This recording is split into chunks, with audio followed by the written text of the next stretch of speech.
What's up, everyone? Michael Heath with Get Automating. And you know how sometimes in suburban neighborhoods, you've got those neighbors who exist in this weird liminal space that, like, we're all close enough to see each other every day. And I've got a guy that lives next to me. I've worked with him professionally. We see each other outside, give each other the subtle head nod. There's an understanding there. Sometimes we have to limit our interactions. And that's a lot like Power Platform Tenant Isolation. There's some big changes coming, so we need to check it out. Sometimes fences make great neighbors. Get automating, enhancing humans daily. All right, so what is tenant isolation in a nutshell? Well, think about those two neighbors sitting side by side.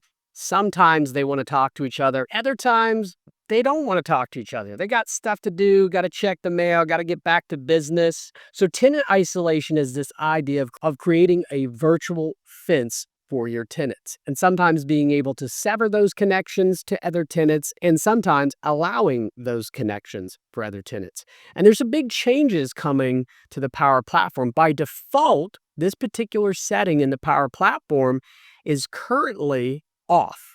In March of 2025, it will get turned on by default. Now, this is generally viewed as a good thing, but we do need to understand when tenant isolation gets turned on, all connections inbound and outbound will be blocked. So we need to plan accordingly. Let's take a look at a scenario to better understand what tenant isolation is. All right, so think about this common scenario. Employee leaving the company, they want to retain a lot of that information. So they want to set up a flow that connects to the business OneDrive. Immediately when a file arrives, it gets sent over to their personal drive. So I'm in here in Power Automate. We're at the connection screen. I'm going to search for OneDrive for Business. We're going to select that.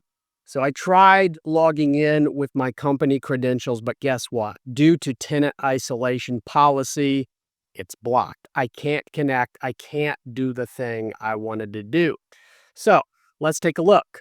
So right here, we're in the Power Platform Admin Center, brand spanking new. Going to do a video on this, but there's some changes over here, namely to this licensing node that are coming real soon, and lots of other features. So this is under construction right now, but this is now under security and under access control. And right at the top there, we have this tenant isolation. All right, so we're in here in tenant isolation, and we can see that restricting cross-tenant connections is turned on. There's no exceptions. Now, I, of course, could add inbound exceptions, outbound exceptions, or both inbound and outbound exceptions, but we're not doing that today. We're looking at the lack of governance here and security when this thing is turned off. Save it out, and let's come back over and try to recreate that connection again. All right, so you can see here that I've just now, from my personal environment, I'm able to now connect to my business environment. So not great already, but I can take that a step farther. I can go into create. I can create an automated flow, call this OneDrive to OneDrive. When a file is created is the trigger. And already we can see it's connected to my other tenant.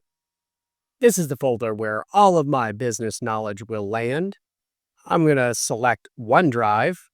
So we have personal knowledge. This is in the personal tenant. File name right here, we're already grabbing from the first node. So we got a file name and we have the file content. And boom, let's just save that out. All right, so here we are in our business tenant, our work tenant, and I'm going to drag in a document. So I have the document in there. Let's head back over to our other tenant and check up on the flow. All right, so we see our flow succeeded. Let's check over in our personal knowledge, and we can see now that our confidential customer solution has been copied over. So not a great situation there. With just a single action, trigger and an action, I'm able to copy information from one tenant to the next. All right, so me personally, I'll be looking forward to getting tenant isolation turned on by default here in March. If you're not using it already, think about the scenario we just walked through. Is it a good idea for all these different systems to talk across tenants. Sometimes we got to limit our neighbor interaction, and that's okay. Until next time, get automating.